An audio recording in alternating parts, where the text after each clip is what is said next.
A very good morning to all of you.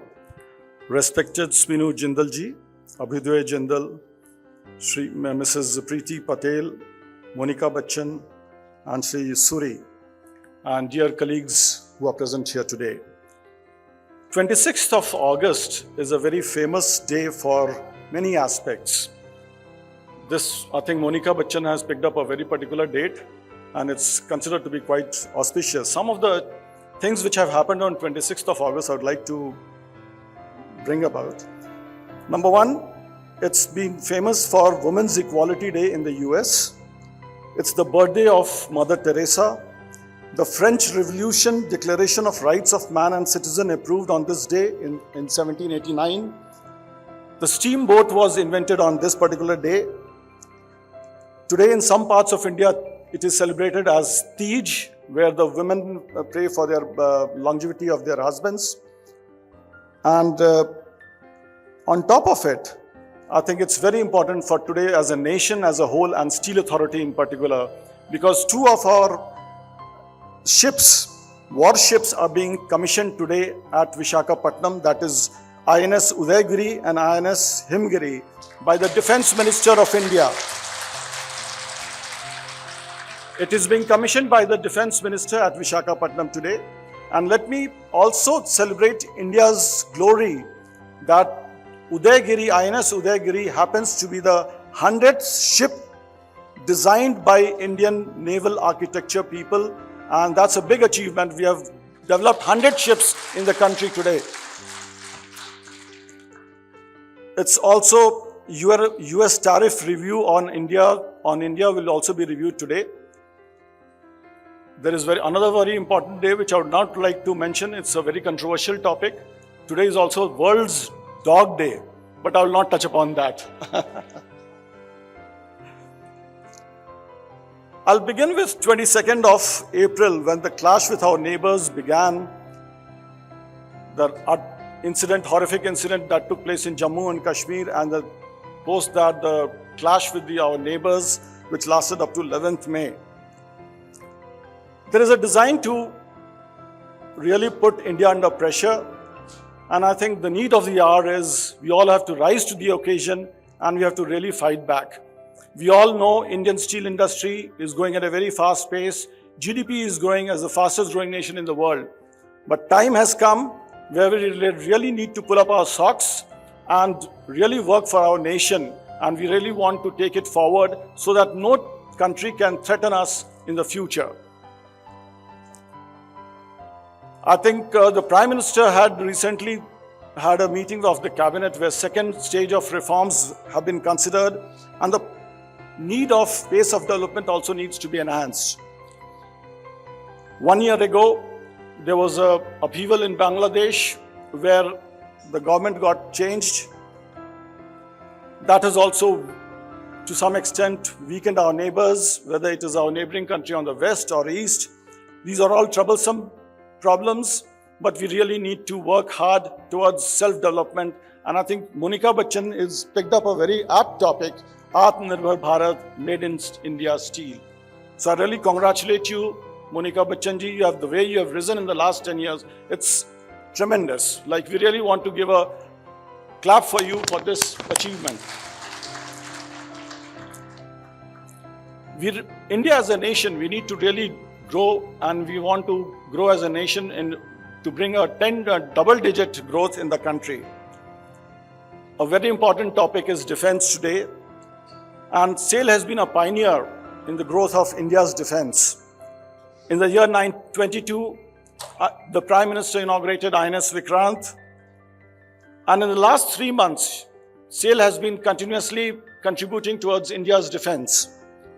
INS Arnala, the anti-submarine warfare shallow watercraft, was commissioned in June 25, followed by INS Ajay in July 25. INS Nitsar, the diving support vehicle, was also commissioned in July 25, and today 2 INS ships, Udaygiri and Himgiri, are being commissioned. We also have plans, INS Ikshak in September 25, next month, where the commissioning will take place, and you'll be surprised, in all these ships, 100% of the steel has been supplied by SAIL, and that is indigenously produced in the country. Today, defense sector is very important. There are 16,000 MSMEs and 619 startups who are working towards growth of India's defense. The government has already allowed 74% FDI in the defense sector, and 79% of the production in defense PSUs takes place and 21% in the private sector. The defense budget is 6,81,000 crores for this financial year. And I would like to mention that SAIL is contributing towards production of all these defense ships, warships, T-72 tanks, T-90 tanks, mine-proof vehicles, tank barrels, Dhanush, and barrels and missile jackets, shell manufacturing. And my colleague from Avadi, who is here, has mentioned during the initial meeting, when I met him today in the morning, that SAIL is contributing towards all the ordnance factories tremendously, and we are really supplying huge quantity of alloy steel to all these defense sector.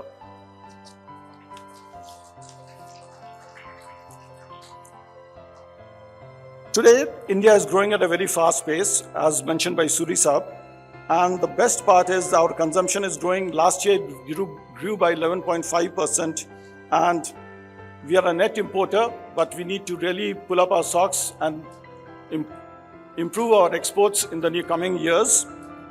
The per capita steel consumption from 98 kgs, we need to take it to 160 kgs by 2031.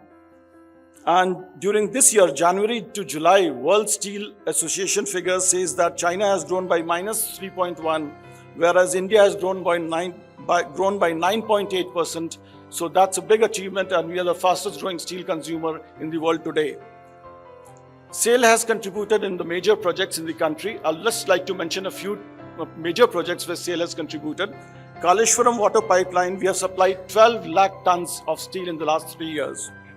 Mahakumbh, this year we supplied 45,000 tons of steel. The Delhi-Katra Expressway, 18,000 tons. Sonmarg Tunnel, 21,000 tons. Dhubri Bridge in Assam, 18,000 tons. Bengaluru Metro, 27,000 tons.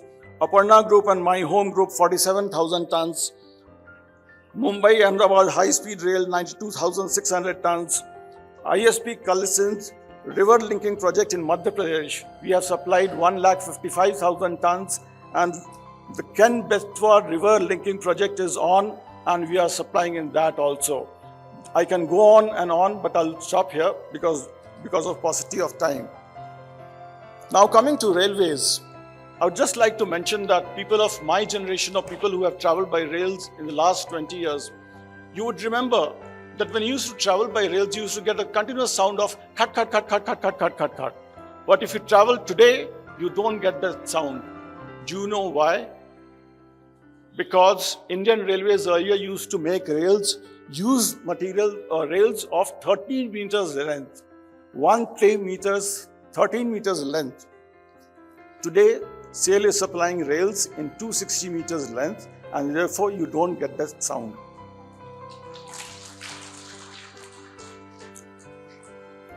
One of the major issues for our steel industry is that the logistics cost in India is very, very high. Today, rail carries the domestic freight only up to 27%, and they have kept a target of 45% by 2031. The capex of 2.7 lakh crores for railways is an eye-opener, and you'll be surprised that today Indian Railways runs on our rails produced by SAIL, and 100% of the rails supplied to Indian Railways is by Steel Authority. Apart from that, we supply 12 lakh tons of rails every year, and in addition to this, we supply 4 lakh tons of other items to Indian Railways on a continuous basis. Our Prime Minister mentioned from the ramparts of the Red Fort on 15th August that there's a lot of focus on renewable energy. Let me point out, our target for 2030 is 500 gigawatts of power generation through renewable energy. India has already achieved 50% of that target by today. So that's a very fast pace of renewable energy growth in our country. India is the third largest generation of renewable energy and fourth largest by capacity.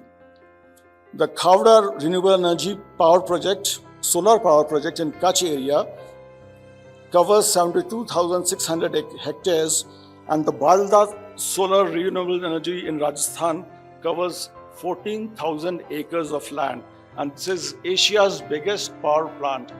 So you'll be very happy that India is making rapid strides in case of solar energy.